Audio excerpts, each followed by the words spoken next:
Gente, paz do Senhor, boa noite.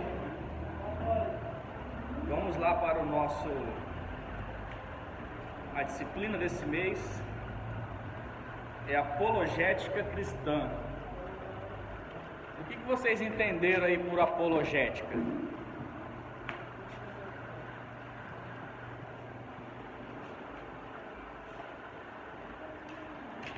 Quem leu o livro aí?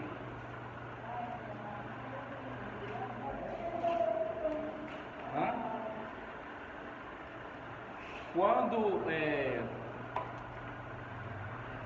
alguém diz assim, Damares não sabe tocar violino, eu falo assim, não, ela toca porque eu já vi ela tocar. O que eu estou fazendo em favor dela? Defendendo, exatamente, fazendo uma defesa. Então, quando eu digo assim, que eu falo que o aborto deve ser liberado no Brasil, eu estou fazendo o quê? Estou defendendo. Então eu estou fazendo uma apologia ao aborto. Então eu faço uma defesa ao aborto. E o que é apologética? É exclusivamente uma defesa da fé cristã. Então a matéria que nós vamos estudar a partir de hoje é uma defesa da fé cristã.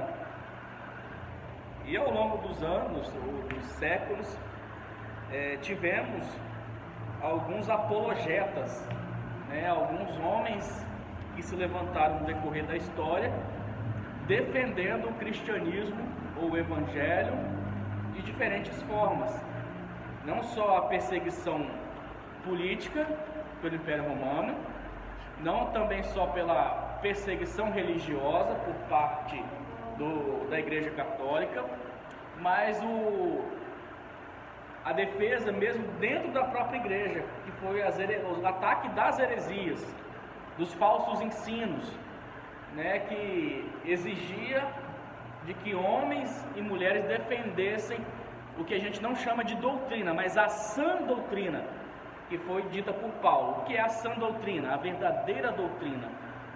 Então essa sã doutrina, ela foi defendida desde Paulo e outros apóstolos e alguns primeiros pais da igreja, que nós vamos ver aqui como Tertuliano, nós vamos ver aqui como Orígenes, nós vamos ver como Agostinho, entre os homens que surgiram do primeiro ao terceiro século depois de Cristo, que defenderam a sã doutrina, como por exemplo, atacaram a verdadeira doutrina, que Jesus, por ser humano, então ele era pecador, porque qual ser humano não é pecador?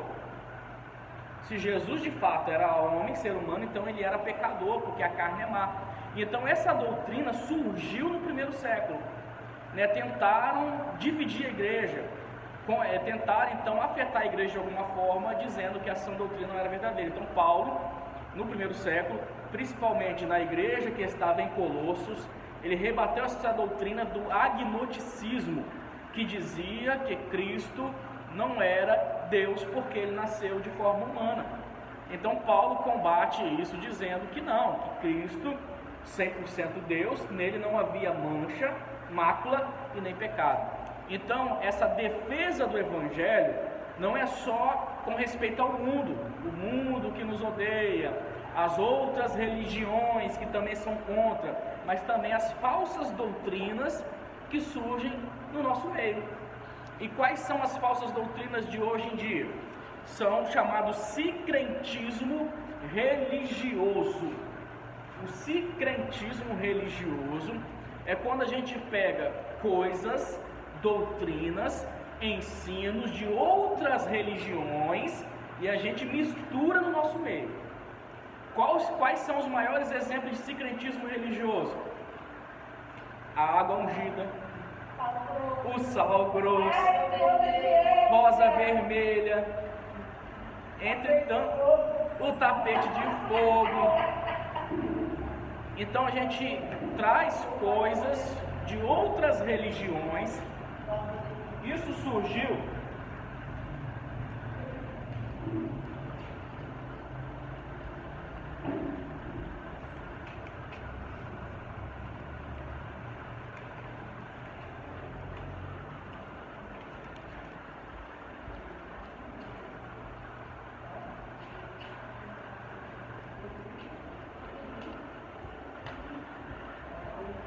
Então nós, como apologetas, a gente sai em defesa da sã doutrina. Então a gente, como pregador e apologetas, a gente não pode só subir no púlpito e dizer é bênção, é vitória, Deus vai te dar. Então chega algum determinado momento que a gente tem que fazer a defesa do Evangelho, defender a sã doutrina, porque essa não é a verdade. Qual é o caminho do milagre? É levar lá uma água que foi orada lá no monte e jogar na sua casa? Não é. Qual é o caminho do milagre? Botar o joelho no chão, orar ao Pai em nome de Jesus. É isso que a Bíblia ensina. Então, isso, trazendo essas coisas, a gente acaba esfriando a verdadeira doutrina. A doutrina que foi ensinada por Jesus e pelos apóstolos, que deve ser ensinada por nós. Então, os apologetas, ou a apologia que a gente deve fazer, é a defesa do Evangelho genuíno. A gente não pode aceitar esse tipo de heresia dentro da igreja. A gente não só prepara aqui no curso de teologia, não é só teólogos. Lógico que você vai receber lá o certificado de teólogo, mas a gente prepara obreiros, a gente prepara professores de escola bíblica dominical, a gente prepara palestrantes, pregadores, missionários. Então toda essa bagagem que você leva tem que fazer a verdadeira defesa do Evangelho, e não só defender que aborto é pecado e que homossexualidade é pecado, mas defender também que essas coisas que surgiram na chamada neo-igrejas pentecostais, nós somos uma igreja pentecostal. E o que é neo-igreja pentecostal? Tudo que é neo é novo, as novas igrejas pentecostais. Que aí nós vamos ver a Internacional da Graça, a Mundial do Poder de Deus, a Universal, a Deus e Amor, entre outras aí que tem surgido também com outros nomes. Às vezes coloca lá Assembleia de Deus, mas tem um segundo nome. Essa semana agora, a semana que passou, 3 mulheres pegaram viagem comigo e elas vieram conversando entre elas. Aí antes de ela descer, ela falou assim: faz uma visita lá na nossa igreja. Aí ela falou o nome da rua, o nome do bairro, Assembleia de Deus ficando de pé pela fé. E aí surgem diversos nomes: Assembleia de Deus Posto de Jacó, Assembleia de Deus Cúspide de Jesus. Então existem diversos nomes. Põe a Assembleia de Deus e aí põe o nome.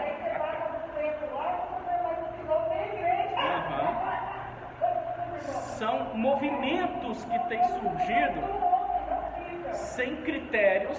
Que qual é a base de uma igreja? É a palavra. Se não existe sã doutrina, a igreja não vai permanecer. Às vezes tem um movimento lá, as pessoas gostam disso de movimento, as pessoas gostam, e ali enche a igreja. Aí se você perguntar ali, quem é membro dessa igreja, que levanta a mão? 3, 4, 5, 6 vai levantar a mão. O resto é visitante porque está indo atrás de um movimento. Mas é porque essas pessoas, não é que assim, não é usado por Deus, não é isso. É porque eles vão pelo caminho diferente, ou o caminho que não deveria ser o correto. Qual é o caminho correto? É a sã doutrina, é a palavra. Então, o que faz você permanecer? É a palavra, não é movimentos pentecostais, o movimento do Espírito Santo. Isso não faz a pessoa se alicerçar na fé, que é a palavra. Então o alicerce é a palavra. Por isso que essas igrejas, ainda que até morto ressuscita, não estou dizendo que Deus está operando, Deus está operando, morto está ressuscitando, câncer está sendo curado, Deus está operando, mas com o passar do tempo, cadê aquela igreja?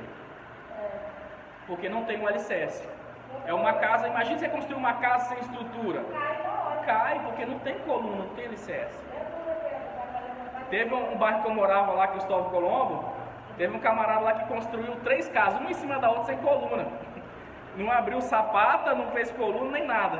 Aí passou um tempo e morou lá por um tempo. A casa caiu, a sorte que não tinha ninguém lá. Sabe qual é o apelido que botaram nele? João de Barro. Não tem aquele passarinho? João de Barro. Botaram João de Barro. A sorte que não tinha ninguém lá na casa. Então nós vamos falar sobre...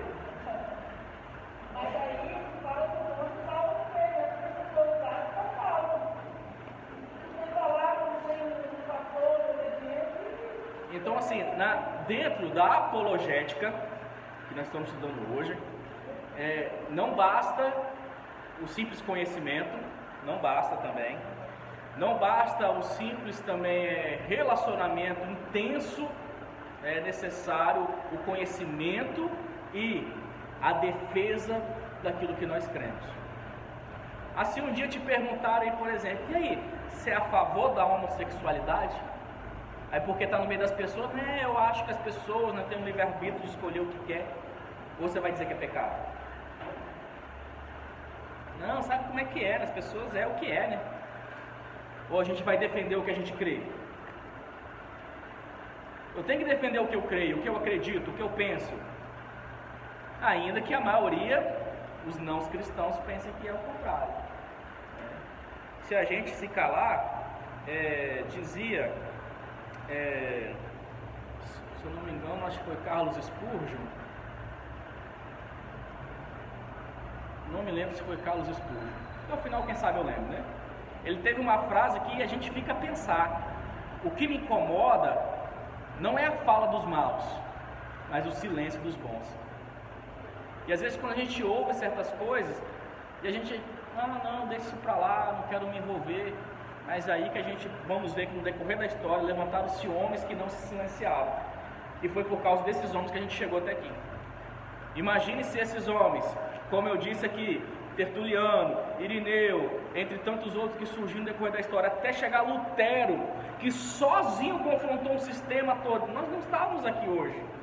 Se em 1517 Lutero não tivesse pregado 95 teses frente à igreja central, entre todas as coisas que ele condenava, isso foi uma apologia, né, um tremendo apologeta, porque ele defendeu a verdadeira sã doutrina, dizendo que o papado não é infalível, que os sacrifícios meritórios não salvam, que as indulgências não garantem ninguém no céu, e nem diversas coisas que ele escreveu.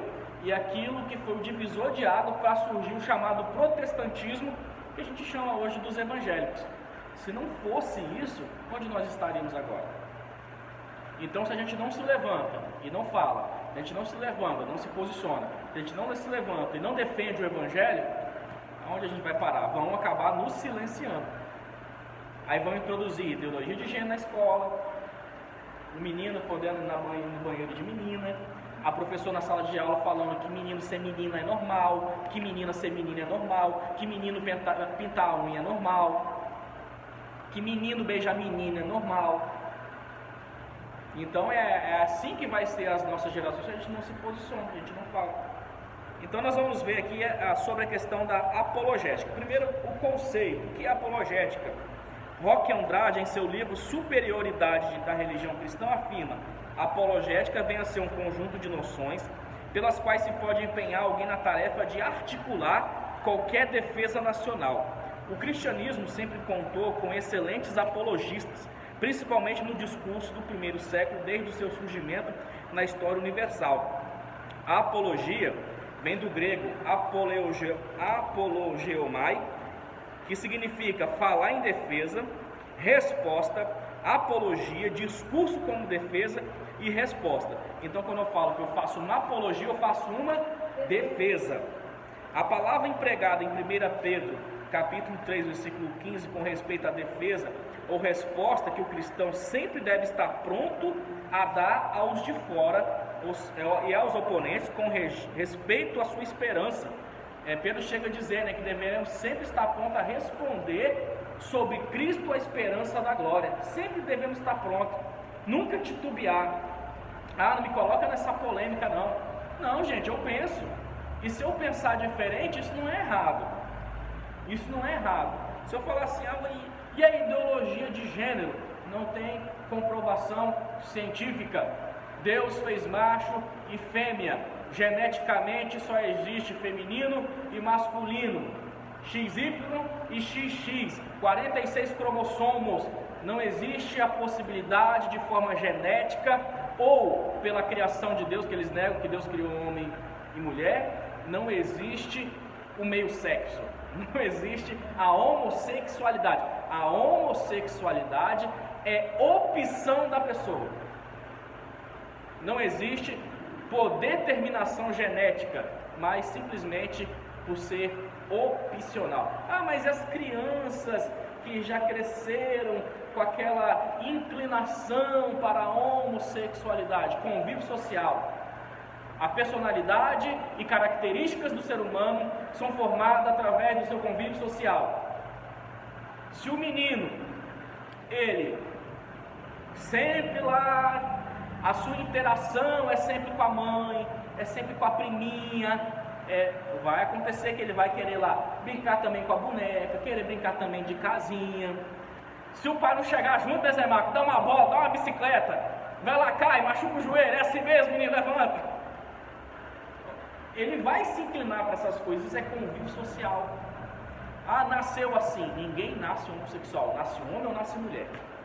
Não existe isso. Então nós temos que se posicionar. Quando vem essas questões, o que a gente faz? Ah, não deixa esse negócio para lá, né? Eu não quero falar sobre esse assunto.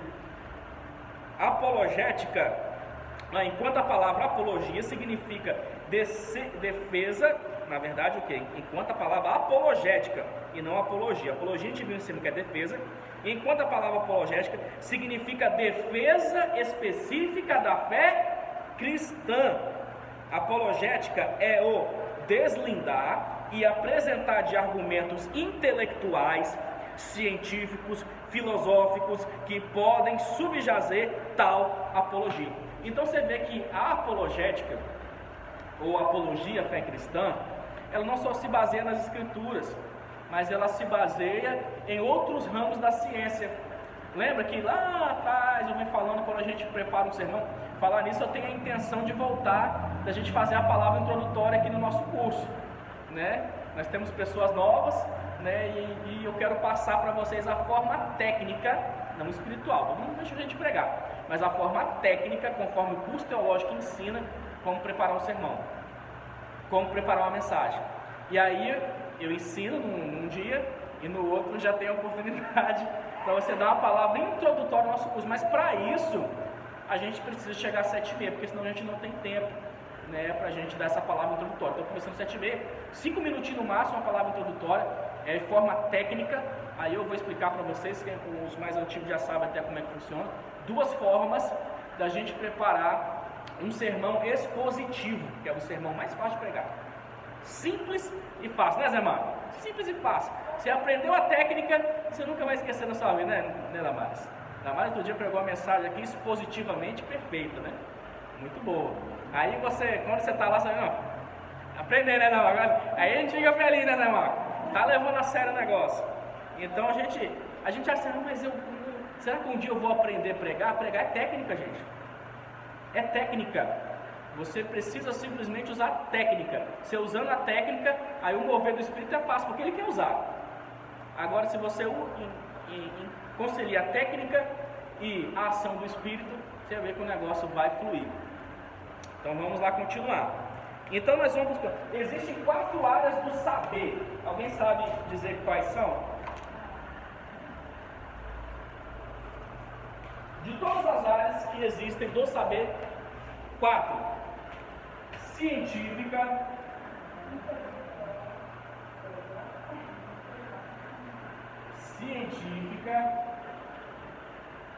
segunda, filosófica,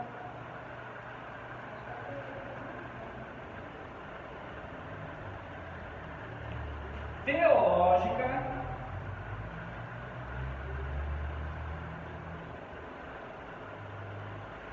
e a terceira, senso comum.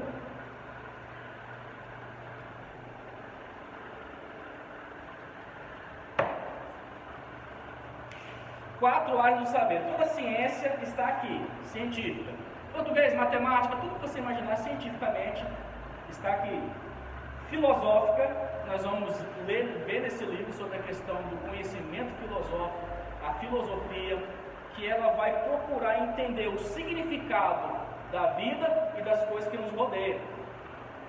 E aqui aí uma se diz que a filosofia é da teologia, a teologia é da filosofia, as duas se abraçam, mas nós temos também o conhecimento teológico. Por exemplo, o conhecimento científico vai dizer que o mundo surgiu através do Big Bang. O conhecimento teológico vai dizer que Deus criou os céus e a terra. O conhecimento senso comum. Às vezes as pessoas perguntam, o que é senso comum? O senso comum é aquele tipo de conhecimento que surge dentro de uma tradição. Como se cura uma gripe? Cientificamente, toma remédio. Teologicamente, você ora. Senso comum, toma uma canja de galinha. Toma uma canja de galinha que você vai ficar bom. Não é assim que os antigos ensinavam? Quando uma criança soluçava, o que os antigos diziam? Pega uma linha, coloca na boca, põe na testa da criança. Não era assim, não é? Soluçou, engasgou. O que faz? Sopra a testinha, a cabecinha dele, não é? Senso comum. Então a gente vai passando isso de geração em geração. Oi? O senso comum é aquele conhecimento que vem de gerações, né? Aquele conhecimento que vem lá, remédio caseiro. Como resolve esse problema? Tem sempre aquele modo caseiro de fazer, né, Zé Marcos? Como que eu resolvo? Então esse é o senso comum. A gente vai passando de geração em geração, a gente aprendeu com as pessoas antigas. E, por exemplo, a filosofia. Sente pronto, inferno, por exemplo. Inferno para a ciência, não existe. Para a teologia, todos aqueles que sem Cristo morreram vão ser lançados no inferno. E para a filosofia, inferno é aqui.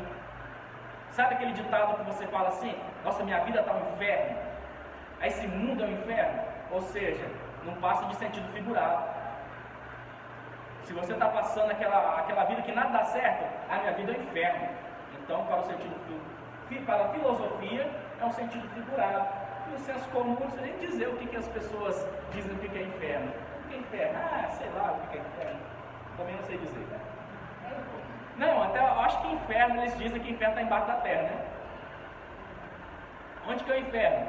Perguntar a qualquer pessoa aí que não é crente, inferno, você cavar aqui, você sai lá. Né? Então vamos lá, então esses são os 4 tipos de ciência.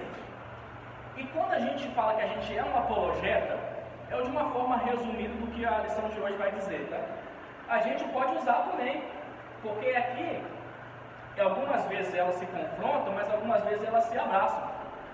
Porque dentro da científica a gente vai encontrar a arqueologia. A arqueologia foi um instrumento para fazer descobertas arqueológicas, ou seja, coisas antigas, foram descobertas por intermédio da arqueologia, que é uma área científica, né, através das escavações, e muitos arqueológicos bíblicos ou cristãos ou judeus fizeram diversas escavações no decorrer da história, usando a Bíblia. Tipo assim, está lá escrito essa cidade aqui, mas se você procurar no mapa hoje, as cidades não existem, mas elas dão uma localização na geografia bíblica. Então eles partiram para esses lugares, fizeram escavações, encontraram muita coisa. Encontraram antigamente onde ficava o palácio de Davi, encontraram restos do templo, entre muitas coisas. Se você olhar por lá, YouTube, descobertas arqueológicas cristãs, você vai ver uma quantidade de descobertas. Até lá em Sodoma e Gomorra, aonde lá foi coberto de sal, aonde é um lugar onde não habita nada, não cresce nada, eles escavaram lá, encontraram uma cidade abandonada. Concluíram arqueológicos não cristãos. Eles concluíram o seguinte: que lá naquela cidade é uma cidade povoada, mas porque aquilo que eles encontraram, vasos quase intactos, utensílios, objetos que não foram levados, eles concluíram que aquela população saiu correndo às pressas e não puderam carregar nada. E lá eles encontraram vulcões desativados e grande concentração de gás. O que eles concluíram? Que lá um vulcão entrou em erupção e com a quantidade de gás que havia naquele local, houve uma explosão que choveu chuva de fogo e saraiva. E qual é o relato bíblico? Que Sodoma e Gomorra caiu o que sobre ela? Em fogo, enxofre e saraiva. Ah, mas isso aí é uma forma natural de explicar que Deus mandou fogo do céu sobre Sodoma e Gomorra. E se Deus usou o vulcão e o gás? Deus não usa certas coisas para fazer milagre? 5 pães e 2 peixes, a botija que estava quase vazia. Deus não usou coisas? Deus precisa dessas coisas para fazer? Não precisa. Mas se Ele quiser usar, pode falar.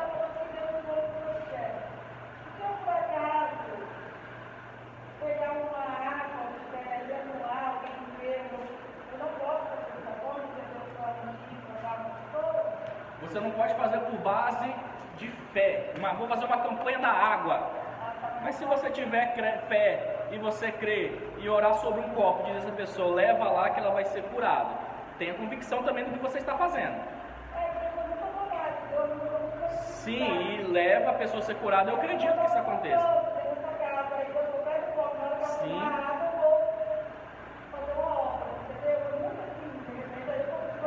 Sim, são coisas esporádicas. Sim, isso aconteceu com Paulo na questão dos aventais e lenços, que ele ungiu eles e levou para que os enfermos fossem curados. Mas isso não nos dá margem, brecha, para criar a campanha do lenço aqui. Entendeu? É uma coisa especificamente que Deus te orientou. Deus orientou a Timóteo. Pega lá, toma um pouquinho de vinho por causa do seu problema de estômago. O profeta Isaías orientou o rei, coloca uma folha de figo sobre o seu estômago. Lodo, né? Cuspiu na terra, passou no olho, lava lá no tanque de Siloé. Corretamente. Corretamente. Eu já até falei que já tem um tempo atrás, né, a gente falou sobre o assunto. A gente, por exemplo, falou, né, Zé Marco, da questão da água em cima da rádio, quando Davi e Miranda oravam. Quantas pessoas foram curadas? Quantas e quantas pessoas? Botava lá, ó, e ele na oração dele lá de meio-dia, de meia-noite às 7 da manhã, coloca o copo aí de água e as pessoas acreditavam e tomavam e eram curadas. Creio, né? Se a pessoa chegar aqui, eu tô lá em casa com meu filho passando mal. A pessoa pegou, pega esse óleo aqui, vai lá e coloca sobre ele que vai ser. Eu creio, eu pego o óleo e levo lá em casa. Não tem problema nenhum. O problema é a gente criar essas doutrinas que desvirtuam a fé do verdadeiro Cristo. Botar a fé no óleo, botar a fé no pão, botar a fé na vassoura, botar a fé no tapete, fazer a campanha aqui de que o tapete cura, e não é isso.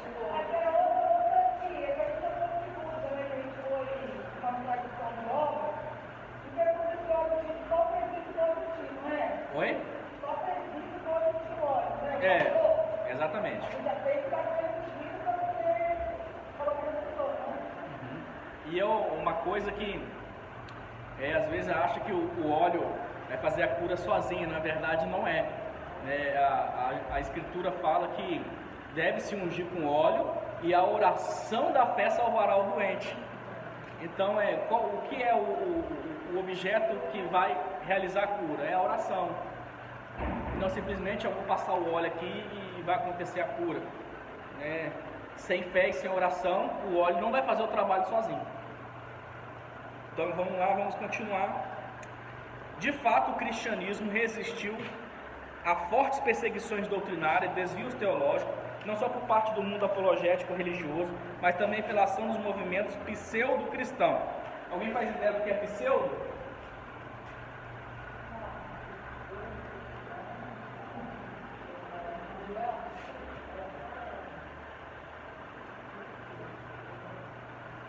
Dá para ver? Dá para ler? Falso.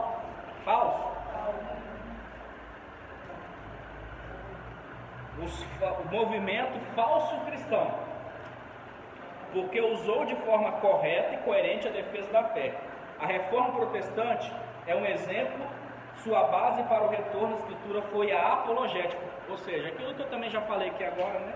Então nós vemos que o cristianismo ele recebeu de fortes perseguições doutrinárias e desvios teológicos. Eu até falei sobre Cristo, que disseram que a carne é má. Aí nós vamos ver aqui a reforma protestante, que foi liderada por Martinho Lutero, né, de forma apologética, defendeu as Escrituras, que não era a indulgência que salvava. Imagina você chegar lá até o cardeal e ele te vender um papel, um contrato escrito em cima assim, indulgência. Aí se você tivesse muito dinheiro, você comprava salvação para você, para o seu pai, para sua mãe, para o seu avô, para o seu sobrinho, para o cachorro, para o gato, quem você quisesse. Botava lá, aí estava lá que você tinha salvação, uma casa no céu, um papel, não precisava fazer mais nada, você comprou a salvação. Isso era indulgência. Então nessa época, Lutero se levanta, né, confrontando essas falsas doutrinas e fazendo a apologética, defendendo a fé cristã. Em nossa disciplina temos como propósito ampliar a visão teológica do ponto de vista da argumentação cristã, bem como ofereceu ao leitor, ao aluno, as bases para a boa exposição do Evangelho e respostas aos céticos. Então, em nossa disciplina, temos como propósito ampliar a visão teológica do ponto de vista da argumentação cristã. Então, a gente, como apologeta, nós temos que ampliar essa visão teológica, oferecendo ao leitor ou aluno uma boa exposição dos evangelhos, do evangelho. Então, expor bem o evangelho. Aí nós vamos ver que na questão a gente fazer um sermão expositivo é justamente quando você expõe completamente um texto, para que a pessoa realmente compreenda tudo aquilo que você está falando. Não é simplesmente você quando você prega uma mensagem avivalista, as pessoas recebem poder, saem cheias, saem daqui flutuando para suas casas. Mas aí, com o passar do tempo, aquele movimento passa, porque às vezes a pessoa só quer isso, e não quer o que dá sustentação a essas coisas, que é oração, é jejum, é Bíblia, ela só quer o movimento. Mas quando você pega uma mensagem expositiva, ela sai daqui pensando, porque ela foi confrontada com a exposição da palavra. Então, quando você expõe completamente o texto, ela sai daqui pensando. Às vezes ela não gritou, às vezes ela não falou em línguas estranhas, não rodou, mas ela sai daqui pensando, porque a vida que ela está levando é oposto ao que as Escrituras diz e ela precisa mudar. Então, essa é uma mensagem expositiva, ela vai sair daqui pensando: como eu estou errado, como eu preciso mudar, como que eu preciso ser diferente. Por exemplo, um sermão expositivo devocional. Aí eu vou falar sobre nós como cristãos, o dever de orar, que benefícios eu tenho com a oração. Se eu orar, eu me aproximo de Deus. Se eu orar, eu vou ter intimidade com Ele. Aí vou falar sobre o jejum, a leitura bíblica. A gente só conhece a Deus de duas formas. Só existe duas formas de conhecer Deus: orando e lendo a Bíblia. Não existe outra forma. Eu não conheço a Deus simplesmente pelo testemunho de Damares. Pode ser impactante, mas eu não vou conhecer a Deus pelo testemunho dela, a não ser que eu queira orar. Aí parte do princípio da conversão, oração e leitura da palavra, porque é lá na palavra de Deus que vai revelar duas coisas sobre Deus: caráter e propósito. Quem é Deus e qual é o propósito dele para a humanidade. Só assim que eu vou conseguir conhecer a Deus, somente desta forma. Então a gente precisa de uma resposta aos céticos. O que é cético? Alguém lembra? O que é cético? São aqueles que não acreditam. Se eu falar aqui que essa água cura, aí você fala assim: duvido. Aí eu falo assim: você é muito cético, hein? Você está duvidando, você não crê. Então a nossa resposta também para o cético: tem aquele que não acredita, tem aquele que não crê. Então a exposição da palavra, ela serve para os céticos também. A base da apologética não é apenas o conhecimento, porque a gente pode ter um conhecimento. Tem pessoas que conhecem muito, mas não sabem expor aquilo que conhecem, não faz da forma correta. Mas a apresentação desse conhecimento, aí sim, ele tem um conhecimento vasto, um bom conhecimento, mas é necessário uma boa exposição. Aí nós vamos falar uma matéria que a gente estudou lá atrás, a homilética, que é você, de uma forma argumentativa, fazer com que a pessoa compreenda aquilo que você quer falar. E se a gente fala e a pessoa não entende, um dos motivos é a falha da comunicação. Eu não estou falando direito, eu não estou sabendo explicar direito, eu não estou conseguindo fazer com que ela entenda. Alguém já te disse para você assim: ô missionário Telmo, explica para ela aqui que eu não estou sabendo explicar não. Alguém já chegaram dizendo assim para vocês: explique que eu não estou sabendo falar não. Então assim, conhecer uma coisa, explicar é outra. Conhecer uma coisa e a gente passar o que a gente conhece é completamente diferente. Então a gente precisa apresentar desse conhecimento. Não basta apenas termos conhecimento ou ciência, mas é preciso saber promover uma correta apresentação da verdade. Então quando a pessoa vê que aquilo que você está falando está claro, ela acredita em você. Exatamente, muito bem. O bom domínio do assunto é importantíssimo para você passar o conhecimento. Sem domínio, aí até gagueja, né? Até gagueja. Então, você tendo domínio do assunto, aí tem que saber também, né, expor aquilo que você, né, quer transmitir. E se existe uma clareza na comunicação, uma clareza no domínio do assunto, a pessoa acredita em você, pelo fato de você a ter persuadido. Você persuadiu. É igual um vendedor. Se o vendedor falar que um sapato é de couro legítimo, de jacaré, e que isso, aquilo, outro, pela argumentação dele, pela fala dele, você acredita nele. E paga mesmo porque ele foi convincente no seu argumento. O erudito Alan Richardson, em sua obra Apologética Cristã, busca certa distinção entre os termos apologia e apologética. Richardson diz: a apologética distingue-se da apologia e é o estudo dos modos e os meios usados na defesa da fé cristã. Então, que a apologética, mais uma vez, distingue-se da apologia, é o estudo dos modos e meios usados na defesa da verdade cristã. Não é tarefa do apologeta, como disciplina teológica, tratar deste ou daquele ataque particular desfechado contra o cristianismo, nem mesmo de levar mais um volume à biblioteca dos apologias cristãs. A apologética trata das relações da fé cristã como a esfera mais vasta do conhecimento secular do homem, a filosofia, ciência, história, sociologia e outras mais, visando demonstrar que a fé não discrepa da verdade descoberta por pesquisas, por essas pesquisas. Isso aqui segundo Richardson, aqui nesse seu livro, Apologética Cristã, ele vai dizer que todas as esferas do conhecimento do saber, vamos colocar aqui, científica, filosófica, teológica, senso comum, a teologia sobressai todas elas, porque na teologia você encontra a verdade, porque você vai falar que a científica veio através do Big Bang, o mundo surgiu do Big Bang, o sistema solar do Big Bang, os planetas que compõem o sistema solar vieram do Big Bang, e o ser humano veio da onde? Veio da evolução. E a teologia vai dizer o quê? Que a gente sabe que é a verdade. Deus criou o céu, Deus criou a terra, Deus formou o homem. A gente não é produto de evolução. Então a teologia, ela sobressai a todas as ciências, a todo conhecimento, porque nela está a verdade. Então por isso que nós temos que fazer defesa dela. Quem já viu o filme Deus Não Está Morto? Já viram? Já viu? John, já viu Deus Não Está Morto? Então assistam lá, você vai ver a defesa da fé cristã, a defesa do criacionismo. Deus criou os céus e a terra, os homens, é um debate dentro de uma escola ou uma universidade, nem lembro também mais. E lá eles debatem acerca da fé cristã, é muito bom. O que o Dr. Richardson está dizendo é que a apologética, como disciplina teológica, torna uma espécie de inventário intelectual feitos pelos pensadores cristãos, podendo-se descrevê-los como tentando aferir seus predicados à luz do pensamento filosófico contemporâneo e do conhecimento científico. Portanto, vemos que a apologética é também primariamente um estudo empreendido por cristãos para cristão. Ela possui esse poder de preparo teológico e acadêmico. Como vimos, a apologética é a disciplina que tem por objeto a defesa racional da fé, não é de forma irracional, racional, né? Porque existem comprovações científicas.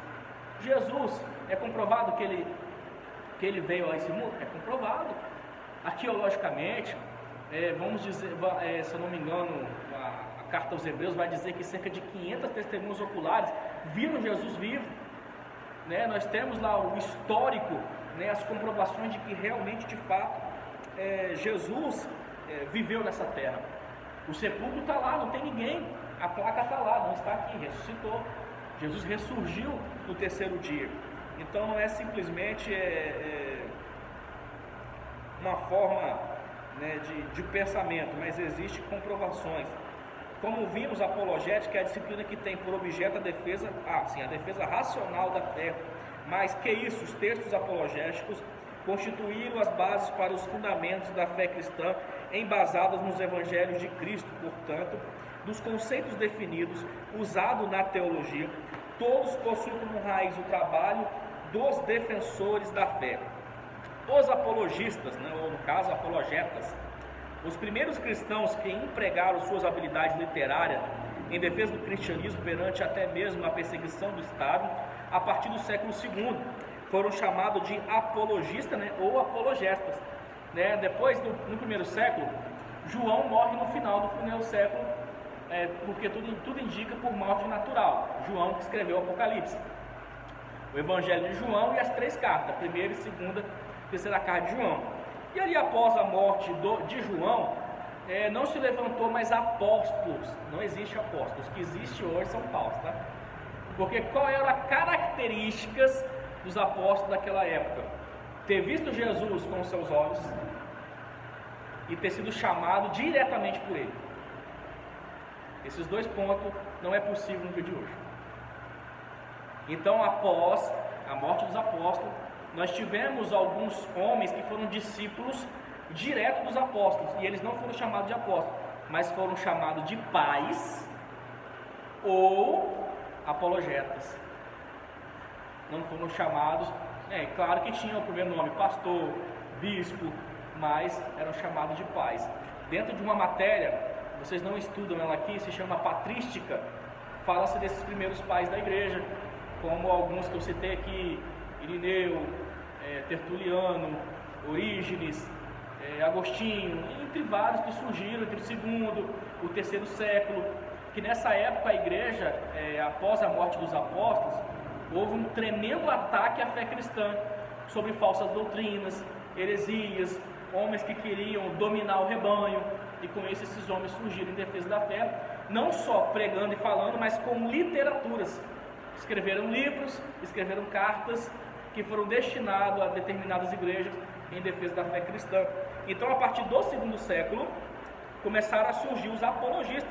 E os mais proeminentes, ou seja, os que mais se destacaram, entre eles foram Tertuliano, Teófilo, Clemente de Roma, Inácio de Antioquia e Aristides. Mas o que mais destacado no pioneirismo apologético foi Flávius Iustino, em latim, ou Iustino Marte, também conhecido como Justino Marte, né? Não é Justino Marte, né? Porque foi martirizado, não, é Justino Marte, nascido em Siquém, na Palestina, em princípios do segundo século, morrendo ali por volta do ano de 170 depois de Cristo. Um pouco mais para frente nós vamos falar especificamente de alguns apologetas. Então não é agora que a gente vai falar sobre o Justino Marte, que é conhecido aí como um dos maiores apologistas. Outro grupo também surgiu na defesa da fé, os chamados polemistas, que não mediram esforços para defender a fé cristã das falsas doutrinas surgidas dentro e fora da igreja. Os mais destacados entre eles foram Irineu, Cipriano e Orígenes. Trataremos da biografia de alguns desses na última lição desse tratado. Então, lá na última lição a gente vai falar um pouco sobre esses apologistas. A cosmovisão da apologética. O que é a cosmovisão? O conceito de cosmovisão é ainda amplamente obscuro por parte da cristandade fundamentalista. Não é de se admirar, sendo o termo pouco esboçado pela liderança representativa da igreja local. O termo cosmovisão, a princípio, trata de uma tradução da palavra alemã, né? Eu não sei falar isso aqui em alemão, que significa modo de olhar o mundo. Então a cosmovisão é o modo de olharmos o mundo, muito parecido, né, com a filosofia. Não é filosofia, mas a filosofia é a forma que justamente você vê como vivem as pessoas e o mundo que está à nossa volta. E a cosmovisão é muito parecido, né? É o modo de olhar o mundo.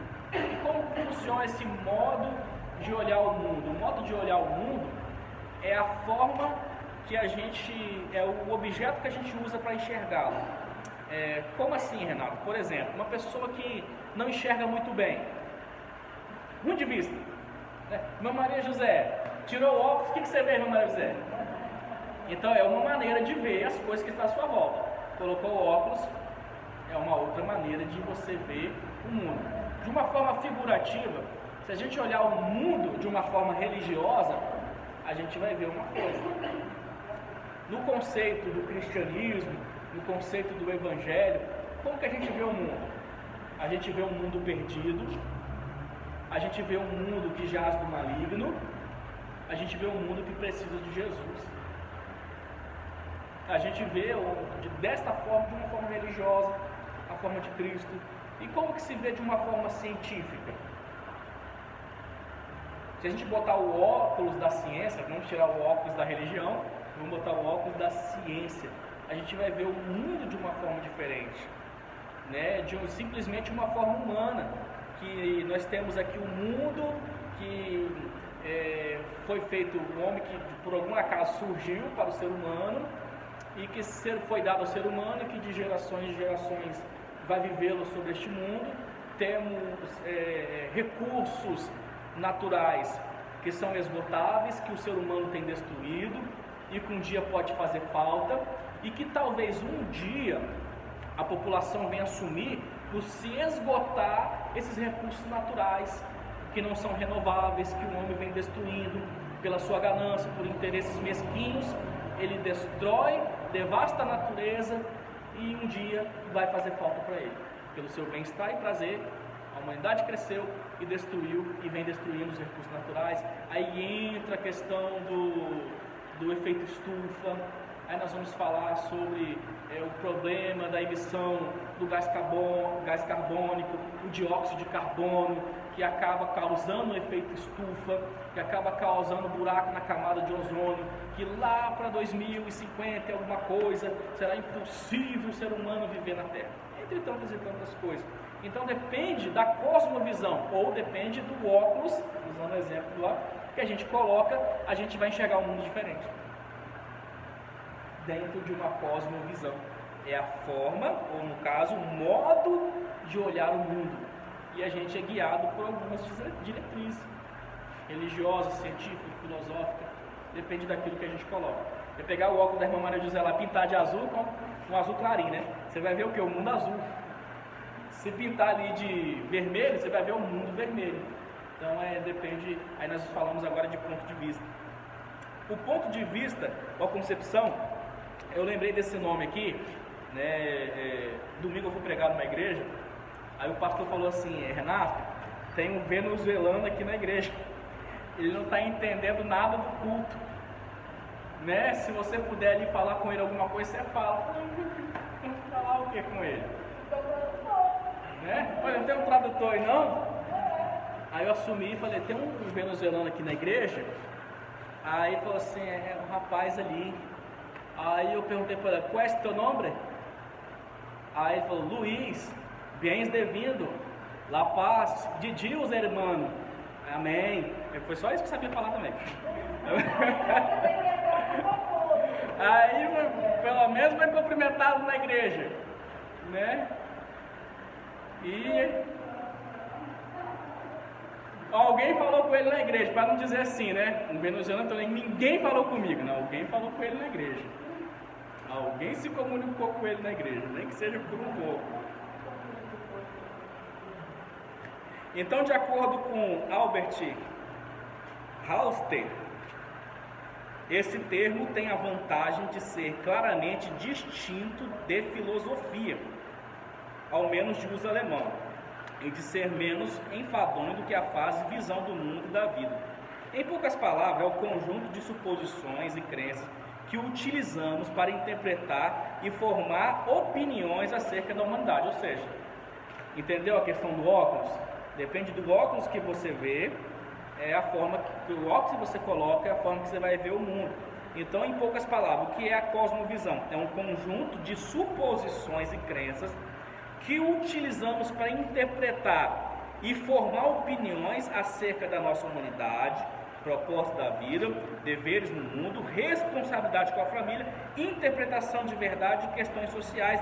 É como um mapa mental que nos diz como navegar de modo eficaz no mundo.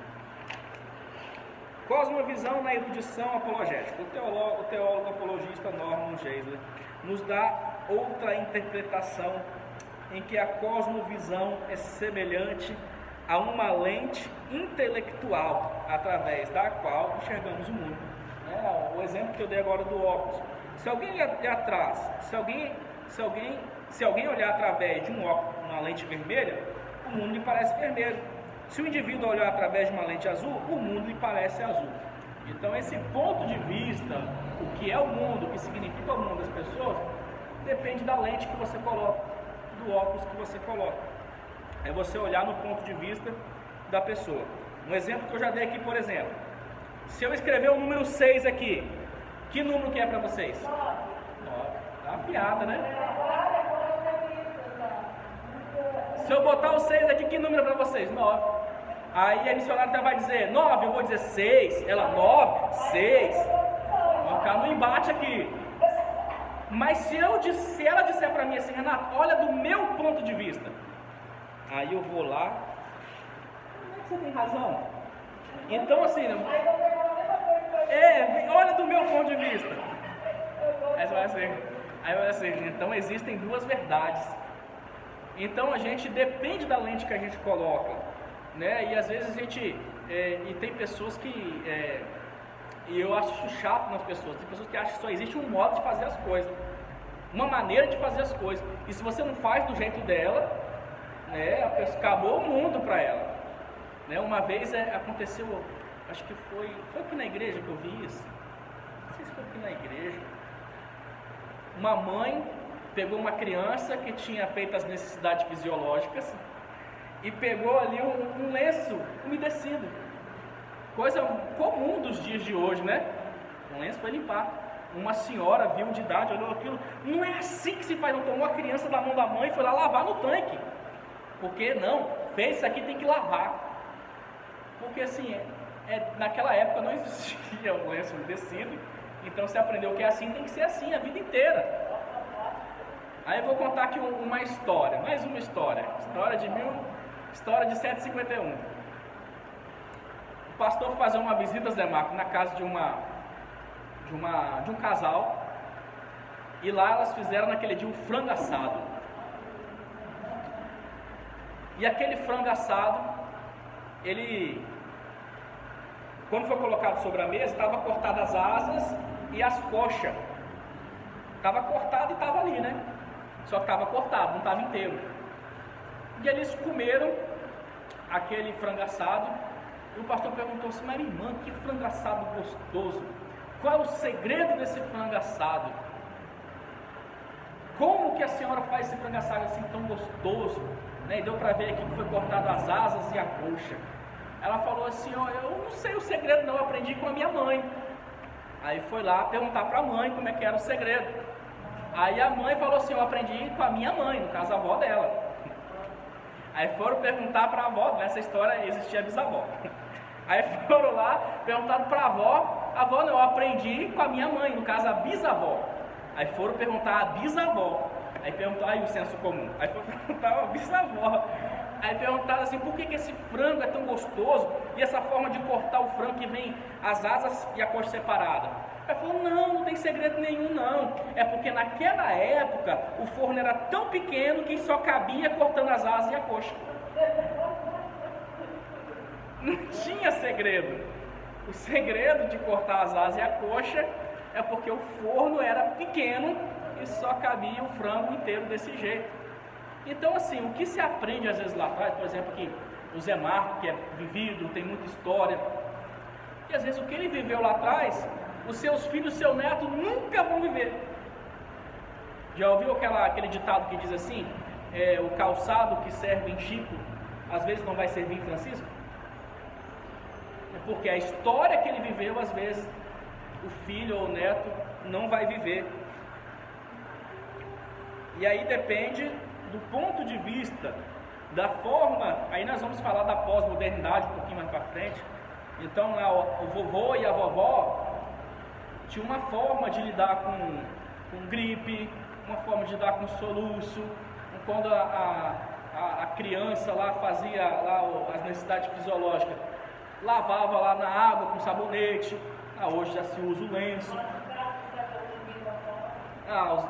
Ou se não ia na praia, água de mar, né, curava. Vou nem falar do pinão não. Pinão, quando passava na perna, o que vocês faziam na infância? Zé Marco sabe, né, Zé Marco? Não fala não, Zé Marco, deixa essa curiosidade aí. Na época do pinão. Então era desta forma, então depende do ponto de vista. vamos lá. James Sari faz uma pesquisa profunda sobre o significado do termo. Inicialmente ele apresenta conceitos usados por vários pensadores cristãos do passado e do presente. Alguns desses são: James é a visão mais ampla que a mente pode ter das coisas no esforço de compreendê-la como um todo, do ponto de vista de alguma filosofia ou teologia em particular. Abraão, sistema de vida abrangente. Toda cosmovisão sustenta Cooper deve tratar de 3 relações fundamentais de toda a existência humana: saber, a nossa relação com Deus, com o homem e o mundo. James Otis é uma estrutura, um conjunto de crenças fundamentais pela quais vivemos e vemos o mundo e nosso chamado e futuro nele. Albert, cosmovisão é a estrutura abrangente das crenças básicas de uma pessoa sobre as coisas.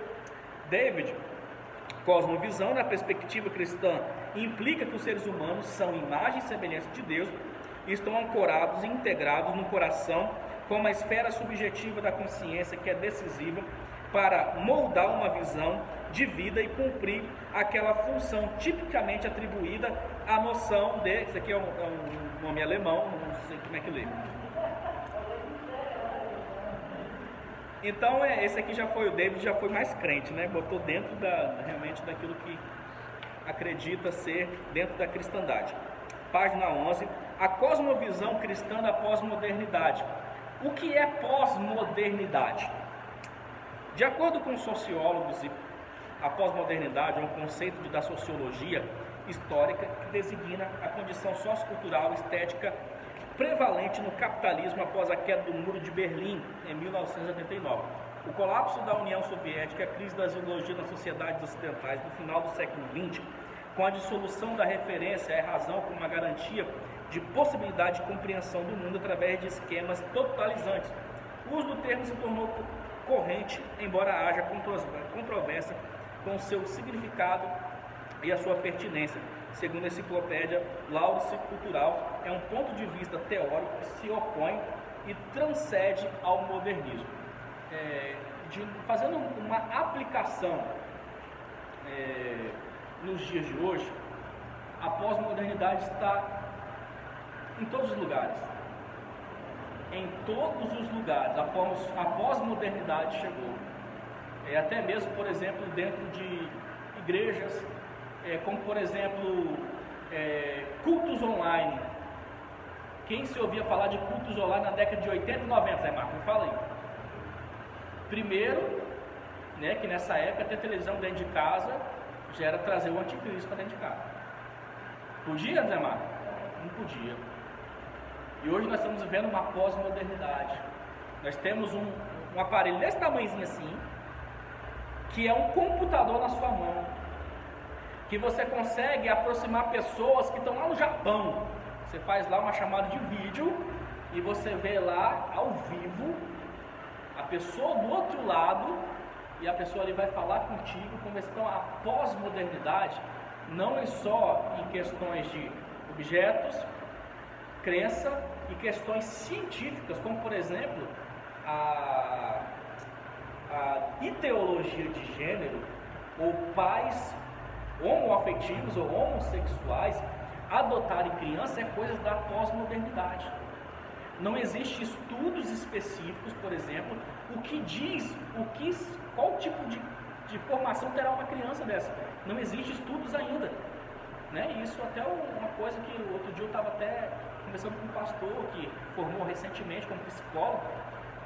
Nem a psicologia determina como será a formação de uma criança criada por casais homossexuais, porque é algo novo da sociedade. Antigamente tinha isso, me fala aí na década de 70, 80, o que acontecia com o homossexual?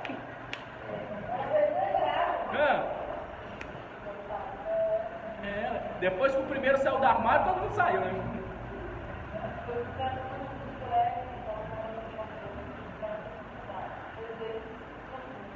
Então são coisas novas. Se permite a adoção de criança por casais homossexuais. Mas como que será a sociedade daqui a 30 anos? Como será a nossa sociedade? Então, a pós-modernidade não veio só através da questão da ciência, né, mas também veio por diversas coisas que nos rodeiam. A gente vive uma pós-modernidade. O mundo evoluiu, as pessoas evoluíram, a forma de pensar é diferente, as pessoas relativizam tudo. Tudo. Se você disser uma coisa, a pessoa, mas eu não acho que é bem assim, então a pessoa vai relativizar. Nada é absoluto. Não existe verdade absoluta. Então tudo vai ser, mas eu acho, do meu ponto de vista, existe sempre um argumento fraco, raso, porque é o que ela pensa. A gente tem que respeitar as opiniões. E não é assim, não é a mesma coisa do 6 e o 9, que existe argumento. Vem cá que você vai ver que é isso. Não, mas as pessoas simplesmente falam por falar, pensam por pensar, dão a sua opinião e não existe nada que sustente a sua opinião. Mas fala por falar. Até nisso as coisas vêm mudando no decorrer da história. As influências da pós-modernidade. Em A Condição Pós-Moderna, isso aqui é um livro, né? O François Loitard caracteriza a pós-modernidade como uma decorrência da morte das grandes narrativas totalizantes, fundadas na crença no progresso e nos ideais iluministas da igualdade, liberdade e fraternidade. Outros, porém, afirmam que a pós-modernidade seria apenas uma extensão da modernidade, período em que, segundo Benjamin, ocorre a perda da áurea e do objeto artístico em razão da sua reprodução técnica em múltiplas formas, fotografias, vídeos e etc. Por exemplo, fotografias. Antigamente, né, quem tinha aquela câmera fotográfica com aquele tubinho ali que levava lá na Rapticola para revelar, era uma coisa linda, né? Binóculo, entre outras coisas. Hoje não, você paga o celular lá com uma boa resolução, bate uma foto, tá bom demais. Revelar papel, revelar para quem? Coloca nas redes sociais, você vai ter a foto pela vida inteira. Vai ficar lá nas redes sociais. Depois você entra em arquivos de foto, vai estar lá. E hoje ainda com esses aplicativos, como foto, né, que tem armazenamento em nuvens, você tem suas fotos lá, naquele aplicativo foto, que é ligado ao Google. Se você loga lá com o seu e-mail, você pode quebrar o celular aqui, jogar ele no chão, jogar no mar, aí você vai lá com o celular novinho, você vai logar com a sua conta Google, você vai ter as fotos lá. As fotos estão lá, porque o armazenamento é em nuvens. E assim, como que a modernidade, a pós-modernidade chegou? Vídeos e etc. Antigamente, né, eu lembro quando casei, foi feita uma filmagem no casamento, Zé Marco. Aí teve um CDzinho, não sei nem onde está esse CD. Não sei nem onde está o CD. E tinha lá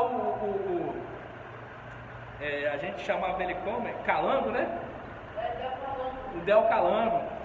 Né? Ele chega lá na igreja, senta na frente, aí levanta, começa a chamar o pastor de sapato, é sapato. Vagabundo, sapato. Tinha que acontecer isso no meu casamento, né? Vagabundo, sapato. Né? Então hoje não, você gravou, armazenou em nuvens, nunca mais você perde. Mas a maior influência da pós-modernidade está no contexto religioso. Por que está no contexto religioso? O escritor Carlito Paz considera que a religião foi a mais afetada pelas influências da pós-modernidade. Entre essas influências estão o abandono dos padrões morais absoluto e o sincretismo. Aí eu até já falei sobre o sincretismo, porque realmente foi um abalo, né, ao contexto religioso. E a questão da relativizar padrões morais absolutos. O que é pecado? Antigamente pecado era pecado, é o Zé Marco? Pecado é pecado. Hoje não, você pode se relativizar o que é pecado. Mas eu não acho que isso é um erro. Eu não acho que isso é pecado. O ser humano é assim, não tem como fugir disso. Então se santificar, você ter padrões morais, não faz parte, né, da pós-modernidade dentro do contexto religioso. Então, a religião deixou a dimensão pública restringir-se à esfera privada, na tentativa de se liberar de uma cultura religiosa com padrões morais absolutos. O indivíduo pós-moderno criou uma religiosidade interiorizada, subjetiva e sem culpa. Vocês já ouviram aquela frase assim, que importa o coração? Nunca viu, né? Várias e várias vezes. Por quê? Existe o que? O indivíduo pós-moderno criou uma religiosidade interiorizada, subjetiva e sem culpa. A gente é pecador, não tem como reprimir os nossos pecados, então a gente peca todos os dias, um pecadinho a mais, um pecadinho, não importa, o que importa é o coração. Se aqui não te condena, faça, o importante é ser feliz. Zeca Pagodinho, deixa a vida me levar, a vida leva eu. O importante é aqui. Oi? Então essa religiosidade interiorizada, subjetiva e sem culpa é uma questão da pós-modernidade que chegou dentro das igrejas. As pessoas fazem as coisas sem culpa, sem temor. Me responda só uma coisa. Vocês que estão dentro de um contexto de igreja, um contexto religioso, hoje existe confissão de pecado? Não, está todo mundo bem, não. Alguém senta para o pastor e fala, pastor, eu pequei? O que acontece hoje? Acontece. Antigamente não tinha esse temor, não tinha, Zé Marco? Eu falo de Zé Marco é experiente na fé cristã. Não tinha temor? A pessoa tinha medo de Deus revelar, de Deus falar, de Deus apontar, das pessoas descobrir, e as pessoas iam lá e confessar. E a disciplina na igreja comia solto na época. O banco comia solto na igreja.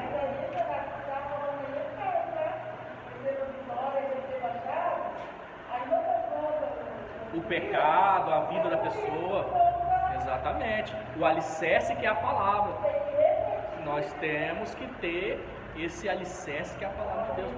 Então esse negócio de que como a pós-modernidade chegou dentro das igrejas, chegou relativizando, criando uma religiosidade interna, aonde não existe culpa, ou como uma palavra bonita, não existe dolo, né? Mas eu não me sinto culpado, a minha mente não me culpa. Então as pessoas estão vivendo o pecado, estão pecando, tomando ceia do Senhor, vivendo de aparência, participando da ceia do Senhor. E isso é um mal. E aí, como Paulo vai dizer assim, é por isso que há muitos entre vós fracos, doentes e outros que fraco, doentes e outros que já até morreram. Então a pessoa, por quê? Vive fraca espiritualmente, vive doente, vive mal, morto espiritual, porque participa da ceia sem nenhum temor diante do Senhor.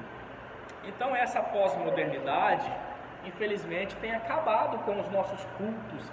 Lembra daqueles grandes cultos espirituais? Das grandes vigílias? Né? Lembra?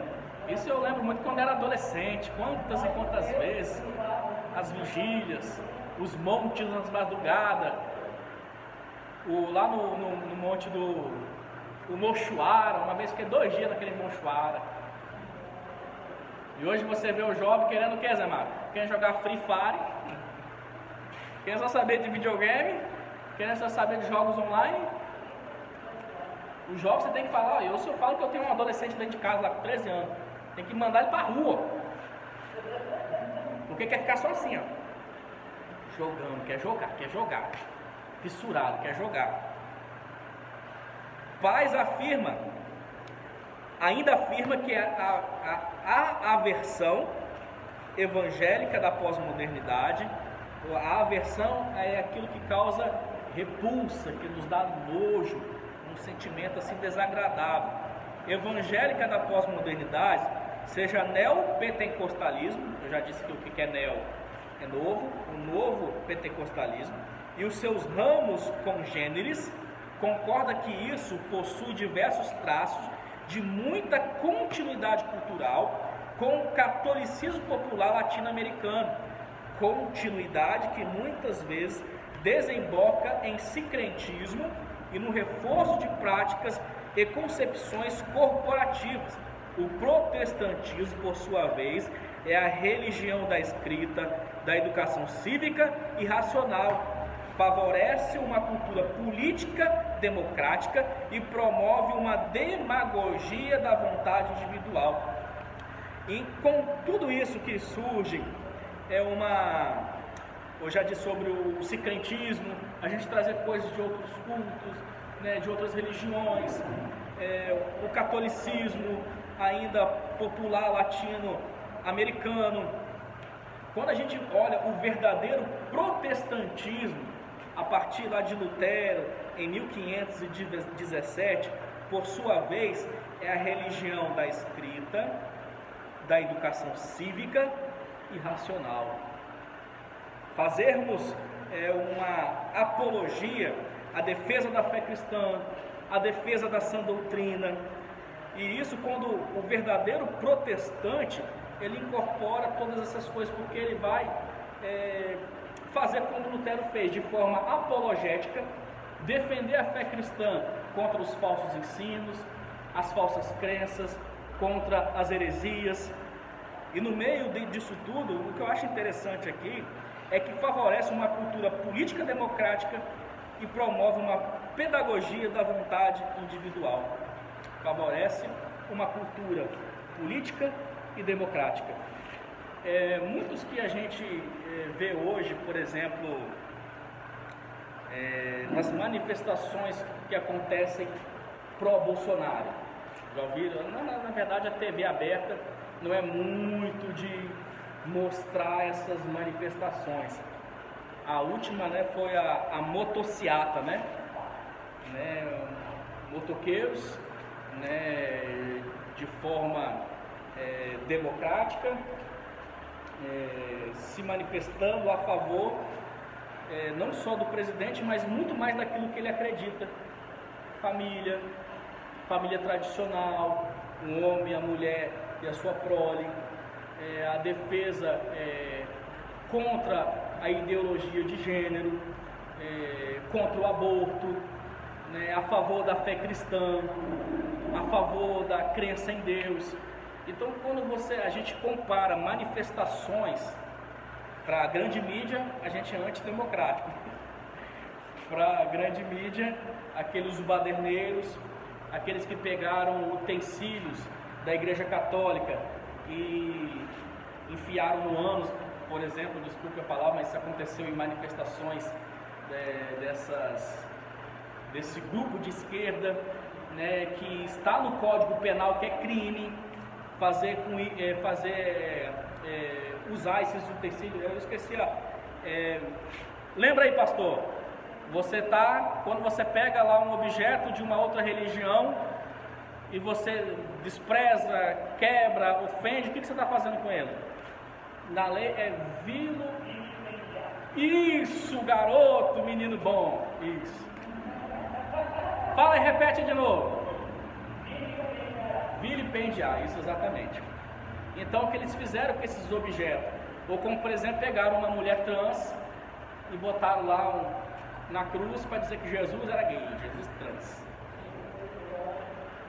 Essas são as manifestações que a grande mídia diz ser democrática, mas só que agora aqueles que fazem manifestações democráticas não é simplesmente, eu defendo o Bolsonaro. O Bolsonaro não é perfeito, às vezes fala umas bobeiras que não deveria falar, mas porém o que ele defende é que a maioria dos cristãos deve fazer apologia, deve defender e deve se manifestar, se posicionar.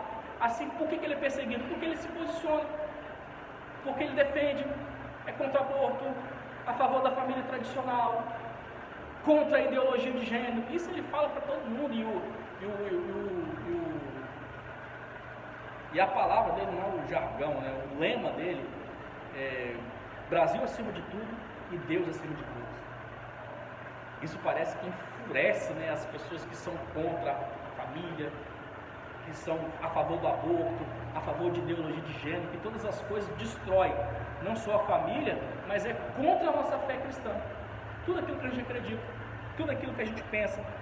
E nessas manifestações democráticas, você não vê destruições, destruindo o patrimônio público, privado, apedrejamentos, você não vê brigas, e até mesmo aquilo que, por exemplo, eles jogam no chão, eles limpam depois antes de ir embora. Manifestações democráticas e cívicas. Ferramentas indispensáveis da apologética. A abordagem da apologética é ampla quanto aos temas atuais, por isso requer do cristão, defensor da fé, o uso de ferramentas essenciais e indispensáveis na ação argumentativas. Das muitas ferramentas, vamos expor apenas duas, as quais são a filosofia e a epistemologia, sendo essa última responsável pela introdução em qualquer que seja o campo científico. Filosofia, etimologicamente a palavra filosofia vem do grego filosofia, pela composição das duas palavras philos e sofia, que literalmente significa amor à sabedoria. Tomás de Aquino define como sendo o conhecimento racional das causas últimas ou razões mais elevadas de todas as coisas. Já Aristóteles havia definido como ciência dos princípios e das últimas causas. O dicionarista Aurélio Buarque de Holanda Ferreira define o termo como estudo que se caracteriza pela intenção de ampliar incessamente a compreensão da realidade, no sentido de aprendê-la na sua totalidade, quer pela busca da realidade, capaz de abranger todas as outras. O filósofo José Ferrater, em seu dicionário de filosofia, comenta que as definições de filosofia elaboradas depois de Platão e Aristóteles separam a filosofia em duas partes, uma filosofia teórica e uma filosofia prática. Conclui que a filosofia prática foi gradativamente se tornando um sucedâneo da fé religiosa e acabou por ganhar procedência em relação à parte teórica. A filosofia passa a ser concebida como uma arte de viver, que forneceria aos homens regras e prescrições sobre como agir, como se portar diante das inconstâncias do mundo. Essa concepção é muito clara em diversas correntes da filosofia helenística, como por exemplo no estoicismo e no neoplatonismo. O papel da filosofia na apologética. A filosofia surgiu no momento em que o homem começou a refletir sobre o funcionamento da vida e do universo, buscando uma solução para as grandes questões da existência humana. Os pensadores inseridos no contexto histórico de sua época buscaram diversos temas para a reflexão. Por isso ela se torna o estudo de problemas fundamentais relacionados à existência, ao conhecimento e verdade, aos valores e princípios morais e éticos. Então, uma das coisas, entre todas as coisas, ou as principais, que pensadores e filósofos trazem para a nossa reflexão, estudo de problemas fundamentais relacionados à existência, ao conhecimento e verdade, aos valores e princípios morais e éticos. A abordagem desses temas fazem da filosofia uma busca constante de resposta aos anseios do homem, sendo assim percebe-se que não existe uma argumentação apologética sem uso dos princípios argumentativos da filosofia. O apóstolo Paulo usou muito bem isso nos momentos oportunos em sua exposição e pregação do Evangelho. Então nós vemos aí que a filosofia, entre tantas coisas, tenta dar fundamentos à existência, conhecimento, verdades, valores, princípios morais e éticos. E já a apologética, ou a defesa da fé cristã, a teologia, usa algumas vezes esses princípios argumentativos da filosofia. Nós vemos que a filosofia e a teologia parece que chega algum momento que elas se abraçam, né? E até alguns chegam a dizer que a teologia é parte da filosofia, ou uma matéria conhecida como filosofia cristã. Mas nós sabemos que dentro da teologia, ou a gente, dentro de todas as esferas do saber, a gente acredita que a teologia, ela sobrepõe todos esses argumentos sobre a existência, sobre a vida, sobre a ética, sobre a moral, sobre o mundo e a forma que se vê. A teologia vai dizer acerca de tudo aquilo que nos rodeia, a forma que a gente vê o mundo, a maneira como a gente ela vê. Dentro da teologia existe resposta para todas essas coisas, todas as suas perguntas, tudo aquilo que você quer saber acerca da vida, acerca do mundo, de tudo aquilo que te rodeia, de tudo que é o ser humano. A teologia ou a palavra de Deus, ela vai te dar todas essas respostas para essas coisas. Filosofia e teologia. A filosofia nem sempre esteve a serviço da teologia. Durante muitos anos da era cristã, muitos teólogos rejeitaram por completo o conhecimento filosófico, enquanto outros encontravam na filosofia os caminhos para a exposição teológica. Aí nós vemos que Paulo, não sei se é correto dizer o grande pregador, pregador gentios, autor de 13 cartas, grande conhecimento teológico, porque era fariseu e foi educado por um dos mais conceituados mestres de sua época, Gamaliel, e algumas vezes faz uso da filosofia para expor aos seus sermões, e naquela época, onde diversos pensadores iam para a praça, falar acerca da vida, acerca dos homens, acerca das coisas que rodeavam o ser humano, enquanto já uns descartavam completamente a filosofia e outros fazem uso dela para elaborar os seus sermões. Certo teólogo apologista chegou a declarar que o cristianismo seria a verdadeira filosofia. Nós vemos lá no princípio a definição de filosofia: amor à sabedoria. A verdadeira filosofia seria a teologia. Oh, meu Deus, esqueci de botar aqui o carregador. Quase desligou. Apareceu bateria fraca. Mas durante a Idade Média, a filosofia já era parte do ensino teológico, segundo argumenta Jacques Maritain. É o título de ciência superior. A teologia julga a filosofia do mesmo modo que a filosofia julga a ciência.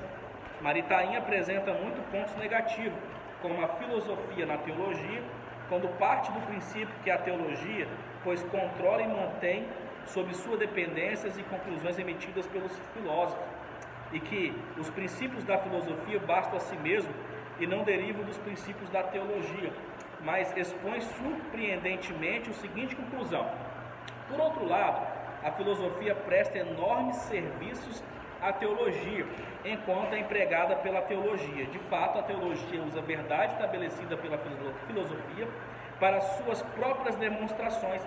Neste caso, a filosofia torna-se instrumento da teologia. Este título, quando auxilia-se o raciocínio teológico, que se domina ancilla teologiae, a teologia ou ciência de Deus, enquanto se deu conhecer a nós pela revelação, está acima da filosofia. O saudoso filósofo Carlo Bússola conclui que o papel da filosofia está intimamente ligado a essas definições apresentadas, mas que a mesma não possui uma fórmula pronta para todas as soluções desejadas, mas tem o poder de análise, o poder de crítica, não para destruir, mas para julgar e encontrar novas soluções. A filosofia ajuda a formular novas alternativas através da análise de situações existenciais. Uma fórmula pronta, não para todas as soluções desejadas, mas tem o poder de analisar e o poder então de criticar cada situação, ajudando a formular novas alternativas através de análise de situações existenciais. A epistemologia do grego episterme, ciência, logos, estudo. Praticamente vem a ser uma teoria da ciência, é o estudo crítico e reflexivo dos princípios, dos pressupostos e da estrutura de diversas ciências, né? É como se fosse o fiscal de outras ciências. É aquele que faz crítica e reflexões a princípios, pressupostos e da estrutura das diversas ciências. Gessler vai dizer que várias epistemologias incluem o racionalismo, empiricismo, agnosticismo, idealismo, positivismo, existencialismo, fenomenologia e misticismo.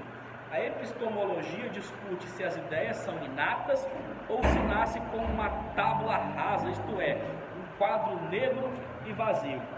Então essa epistemologia ou ciência de estudo, ela vai analisar e discutir ideias que sejam inatas ou simplesmente sejam um vazio ou aquelas ideias rasas, sem sustentação.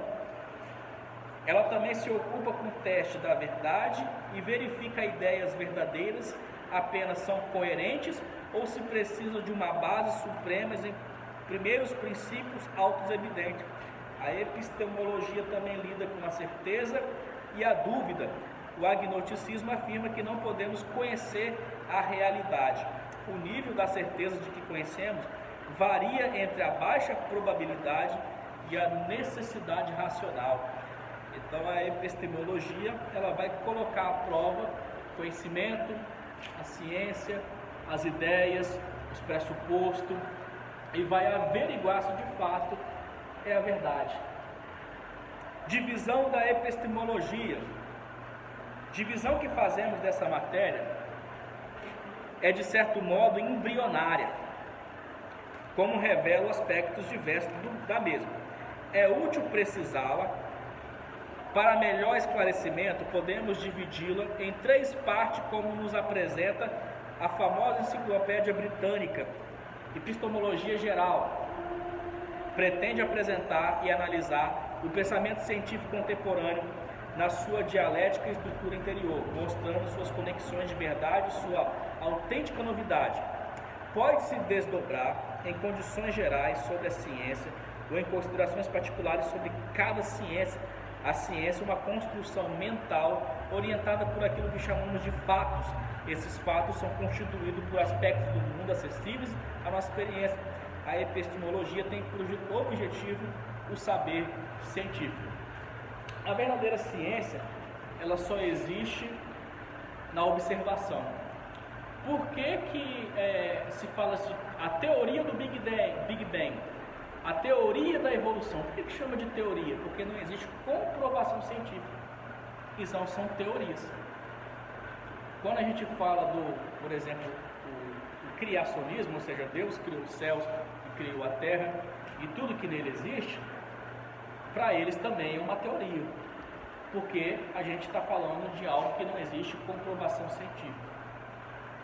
Da mesma forma, como que se comprova que o mundo veio pelo Big Bang? Como se comprova que o homem evoluiu? Né? Quem já viu hoje o macaco evoluir? Algum macaco? Você já ficou sabendo de algum macaco que evoluiu, virou ser humano? Não existe nenhum. Então, um passo de teoria. Então, pela ciência, algo só é comprovado na observação, ou seja, na comprovação dos seus fatos. Então, quando a gente fala de uma epistemologia geral, a gente vai olhar de um saber científico. É aquilo que vai dar uma comprovação. Não basta simplesmente ter teorias, não basta simplesmente lançar opiniões, ideias. É necessário comprovação, realmente examinar os fatos, analisar a situação, para que haja uma comprovação se aquilo de fato é verdade ou se está certo. Epistemologia genética, esse aspecto da epistemologia ou teoria da ciência, procura estabelecer as raízes e origem dos vários conhecimentos científicos. Procura o elo de ligação deste com processos psicológicos e funcionais da nossa mente. Pergunta qual seja a relação entre estruturas mentais e a formulação de hipóteses e de leis e teorias científicas. Epistemologia normativa não se preocupa com conhecer os genes do conceito, como, por exemplo, essa genética, epistemologia genética, que se procura saber a forma do seu nascimento, como concebeu tal ideia, pensamento, ciência, argumento, quer saber a fonte, como nasceu, de que forma, de que maneira. Aí vai usar até processos psicológicos ou funcionais de nossa mente para descobrir aonde nasceu certa ciência. Já a epistemologia normativa não se preocupa em conhecer os genes, né, ou no caso, o início desses conceitos, o início dessas ideias. Eu vou e digo uma coisa aqui, tá, mas como que você chegou a essa ideia? Eu simplesmente pensei e falei. Então não tem que ter uma estrutura para você chegar até lá, igual, por exemplo, a matemática. A matemática você precisa, por exemplo, lá no equação do segundo grau, por exemplo. Você não pode chegar lá e dizer, por exemplo, que x numa linha é igual a 2, que é igual, por exemplo, a 7. Como que você chegou a esse resultado? Existe uma construção da equação do segundo grau. A fórmula Bhaskara que você vai ter que usar. Lembra da fórmula Bhaskara? Quem lembra? Aí vai dar uma página inteira de cálculo. Você não pode lá chegar na prova, vai simplesmente marcar um X. Aqui, letra A. Uhum. Aí o professor vai chegar lá e vai fazer assim. É a sua questão. Não reconheço isso aí não. Cadê o cálculo que te trouxe até aqui? Então existe, né, no caso da genética, existe uma construção para se chegar a uma ideia. E é necessário, então, mostrá-la. Já na normativa, não se preocupa com isso, das hipóteses, das leis científicas, nem do seu desenvolvimento ulterior, né? Não tem essa preocupação de saber como você construiu a ideia. Procura simplesmente determinar para certos campos do conhecimento científico quais normas lógicas mais gerais que se fundamentam. Desta atitude nasceu o ideal da ciência unificado, quando Carnap e outros adeptos da filosofia científica procuravam axiomatizar a física e posteriormente todas as ciências. Esta pretensão foi posteriormente tida como utópica.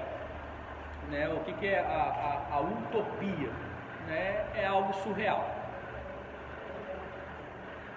Não existe. Na epistemologia genética, procure saber por que atividades o sujeito chegou a construir aquele determinado ramo do saber científico. Então, na genética, ou epistemologia genética, ele quer saber, ele quer os dados, quer as variantes, quer o cálculo, quer saber como foi construído, né, aquele ramo do saber científico. Na epistemologia geral, estuda-se a natureza dessa construção, e na normativa, o fundamento da verdade ou validade lógica dos mesmos. Epistemologia normativa utiliza, sobretudo, a lógica formal, buscando axiomatizar ou formular em cálculos lógicos ou os diversos conhecimentos científicos para captar-lhes a precisão e a coerência lógica. O argumento geral da apologética. Deixa eu olhar aqui agora, por gentileza, hein? 10. Argumentos dos apologistas primitivos. Decorrendo da história da apologética, foram criados alguns casos lógicos do argumento geral da defesa cristã. O argumento geral pode ser formulado em 12 proposições ou premissas básicas. Elas decorrem logicamente uma a outra, como nos apresenta Geisler em sua enciclopédia de apologética. Aí nós temos aí, olha, esses pontos aqui são importantíssimos, aqueles que querem fazer uma apologia à fé cristã. Primeiro, verdade sobre a realidade e cognoscível. É cognoscível. A verdade sobre a realidade é cognoscível, ou seja, é conhecível, é acessível, né, para que se possa conhecer sobre o que? Sobre a verdade, sobre a realidade. Os opostos não podem ser verdadeiros. Os opostos não podem ser verdadeiros. O Deus teísta existe, né? Quando a gente fala de ateísmo, ou simplesmente o ateu. O que é o ateu? Ateu. O que é um ateu? Crê em Deus, ele não crê. Porque o a aqui, ele, na palavra grega, significa não. Por exemplo, nestese. O que é nestese?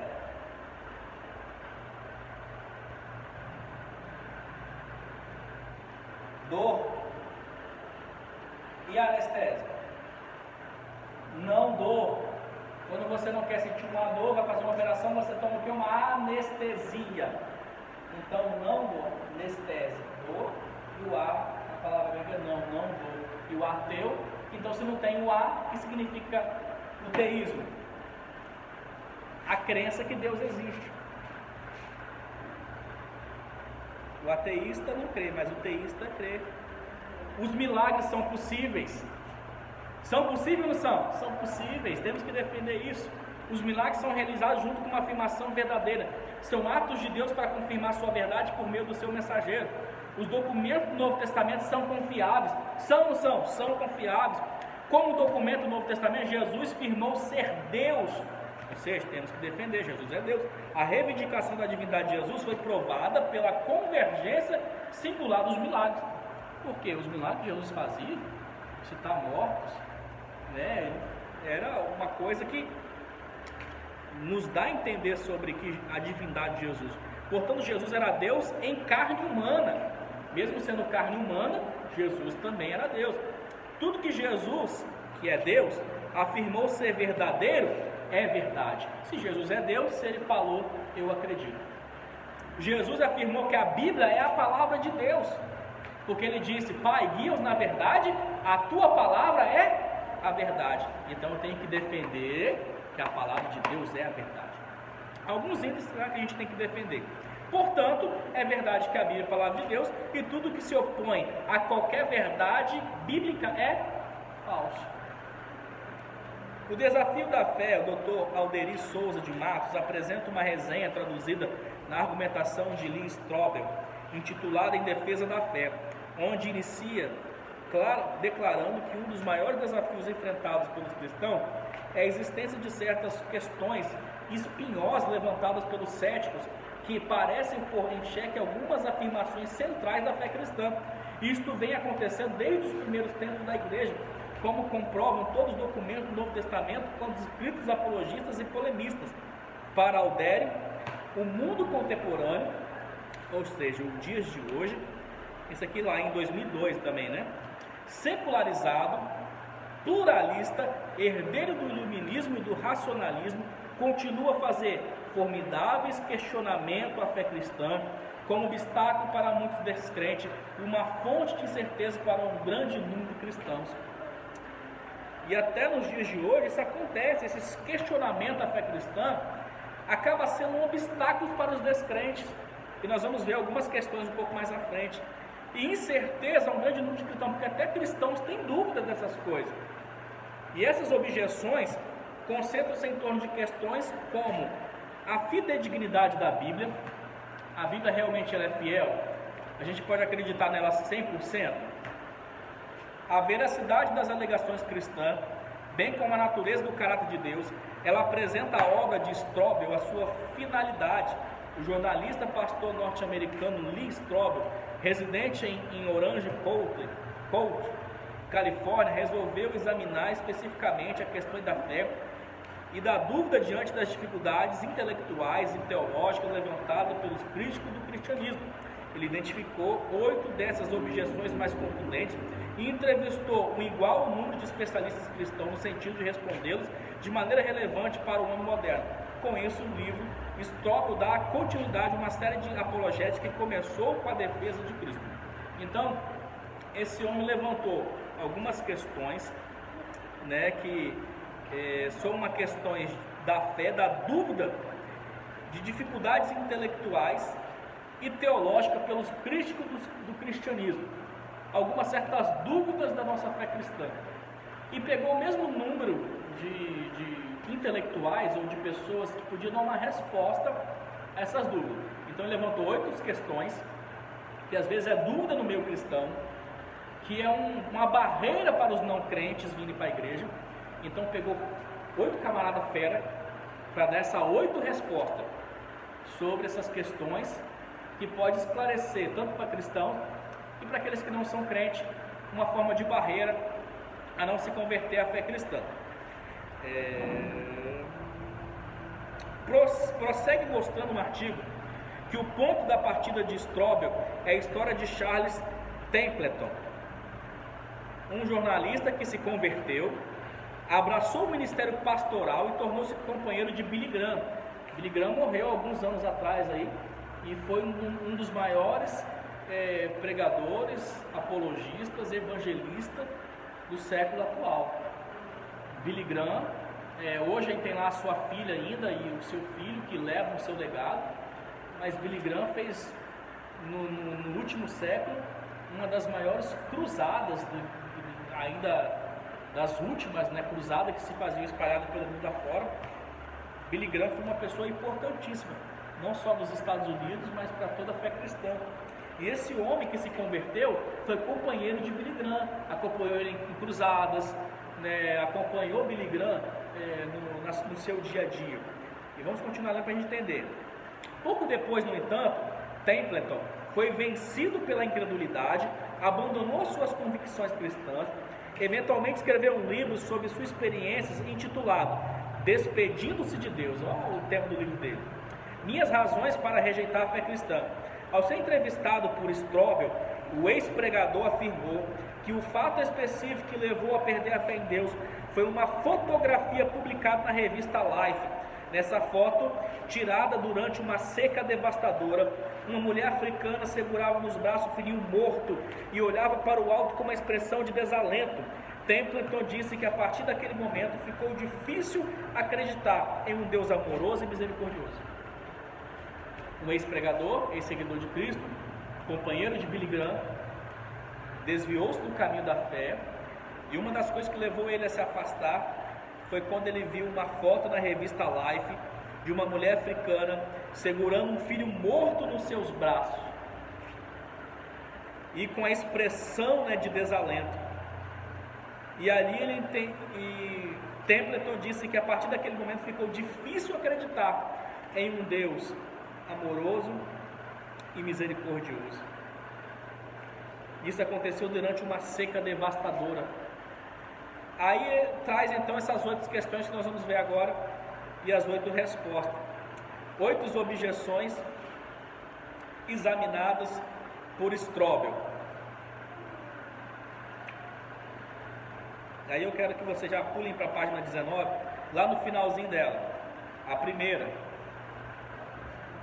a existência de um Deus de amor diante da realidade da dor e do sofrimento. Essa primeira, aí ele entrevistou 8 questões e 8 entrevistados. Os entrevistados foi, no primeiro parágrafo da página 19, está escrito aí: os entrevistados foram respectivamente o filósofo católico Peter John, o apologeta e filósofo William Lane, o cientista texano Walter, o apologeta e escritor Norman Geisler, o conferencista indiano Ravi Zacharias e o filósofo Moreland e o historiador John e o pastor e líder cristão Lynn Anderson. Todos são professores e autores bem-sucedidos nos currículos evangélicos norte-americanos, e 6 deles têm grau de PhD. Dos 8,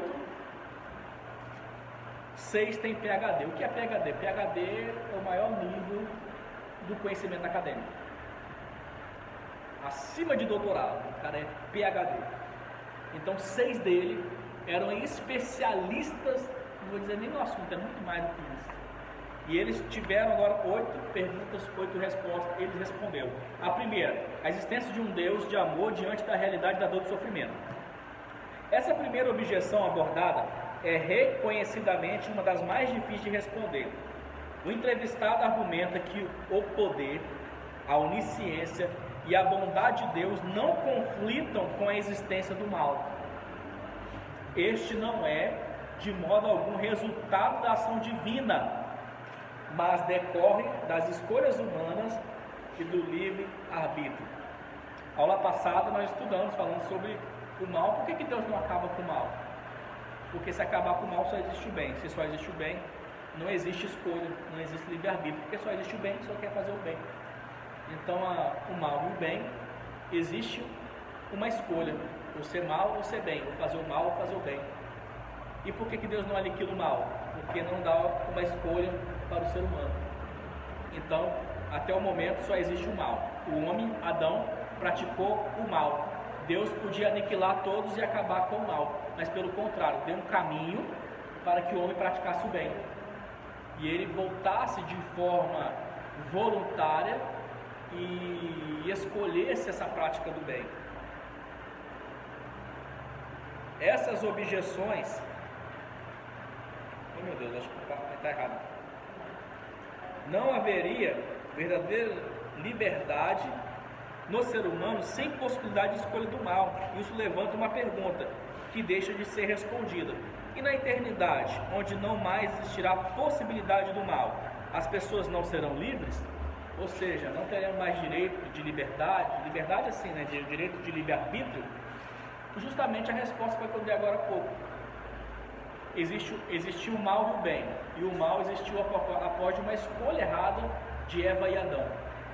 O mal veio sobre todos os homens, sobre a terra, tudo aquilo que foi criado, animais, vegetação, tudo veio o mal. Deus então deu um caminho para que o homem voltasse a praticar o bem, mas também escolha. Qual caminho? Jesus. Escolhendo Jesus, escolhendo o bem, então neste momento, no final dos tempos, por livre escolha, ele escolhe o bem. E aquele que escolheu o mal será condenado e castigado. Então, naquele momento ali, eu escolhi o bem, viver o bem, ser o bem, e não existirá mais o mal. Mas há uma livre escolha. Então, ele escolheu, e quando chegar lá só vai existir o bem, porque ele escolheu ser o bem eternamente. E não, é uma pergunta aqui, na eternidade, onde não mais existirá a possibilidade do mal, as pessoas não serão livres? Sim, ela está lá por livre escolha. Ela escolheu Jesus, escolheu viver Jesus, e escolheu uma vida de santidade. Crenças em milagres em face do postulado da ciência. Aborda a segunda projeção. O entrevistado traça uma distinção interessante entre os milagres atribuídos a Cristo pelos evangelhos e aqueles atribuídos a Maomé pela tradição islâmica, o Hadith, não pelo Alcorão. A questão mais central no que diz respeito aos milagres é da própria existência de Deus, defendida por 5 argumentos. Deus dá sentido à origem do universo, à complexidade do universo, os valores morais objetivos e a ressurreição, e pode ser experimentado imediatamente. Sobre a crença dos milagres, em face o postulado à ciência. A gente pode crer nos milagres se foram realizados por Jesus? A gente pode crer? Podemos crer? Por que a gente pode crer? Os milagres estão lá relatados nos evangelhos. Por que a gente pode crer?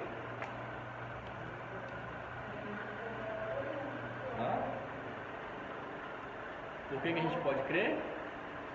Porque eles acontecem ainda hoje. Porque eles ainda acontecem. E se não acontecesse, que comprovação a gente teria? Cientificamente dizendo, tem comprovação? Não tem. Que comprovação tem? Jesus lá curou um cego. Está escrito, eu creio. Mas a gente vê que acontece hoje. Acontece do mesmo jeito, as pessoas são curadas, pessoas voltam a ver, as pessoas voltam a enxergar, voltam a ouvir, voltam a falar, voltam a andar. Lembra, José Marcos, dos antigos cultos aqui na Deus é Amor de Caratuíra? Na rádio a Rádio Capixaba, né? 1050M. pegava lá as muletas daquelas pessoas que mancavam, né, que andavam atrás de muleta, e batia assim elas no chão, né? Bate no chão. As pessoas entravam com as muletas e saía carregando as muletas. Entravam na cadeira de roda e saía empurrando as cadeiras de roda. Os milagres não acontecem. O conflito entre as perspectivas da criação e da evolução. O capítulo sobre a criação e evolução talvez seja o melhor de todo o livro. Um respeitado cientista, autor de muitos livros e artigos sobre o assunto, aborda os argumentos bastante pertinentes, elementos cruciais que a teoria da evolução e a ciência em geral até hoje não puderam explicar a origem da vida. Como que se explica a origem da vida? Não tem explicação, tá? Veio de seres vivos que vieram do mar, rastejaram sobre a terra, e dali até que foi, caminharam, evoluindo, chegou o macaco para o homem. Não, mas a Bíblia tem a origem da vida. Deus formou o homem do pó da terra. As 3 principais teorias chamadas evolução pré-biológica são rebatidas de modo convincente e ao mesmo tempo que se demonstra a única opção possível, a explicação teísta, ou seja, daqueles que acreditam em Deus. Qual é a explicação? Deus formou o homem do pó da terra.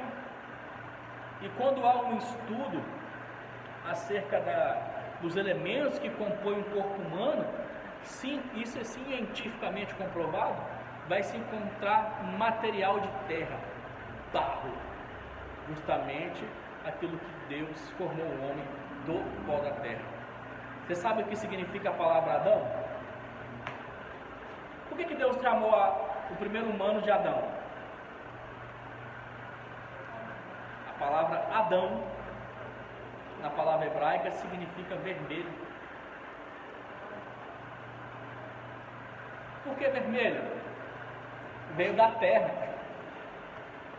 Vermelho, ruivo. E assim Deus chamou ele de Adão. Veio do pó da terra. Que hora que é agora? Acho que já deu a hora. Já deu a hora. Oh, meu Deus. Ficou muita coisa hoje.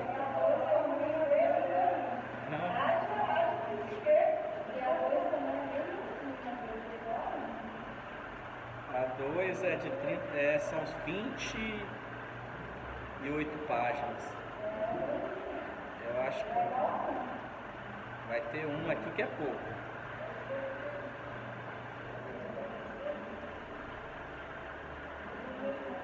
É a 5ª aula. É só 4 páginas. Deixa eu ver aqui. 1, 2, 3, 4. São 9 páginas, sim. Então a gente vai tirar a diferença lá na última. Porque realmente, marca aí qual foi a página. Página 21. Marca aí, página 21. Ainda tem a 20 ainda, que a gente nem terminou, né? Então é isso aí. Marca aí que a gente fica para a próxima aula. É muito grande, né?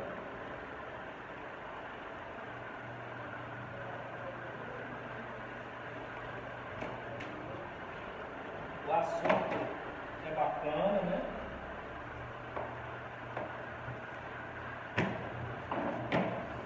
Depois que a gente vê, deixa eu encerrar aqui meu vídeo.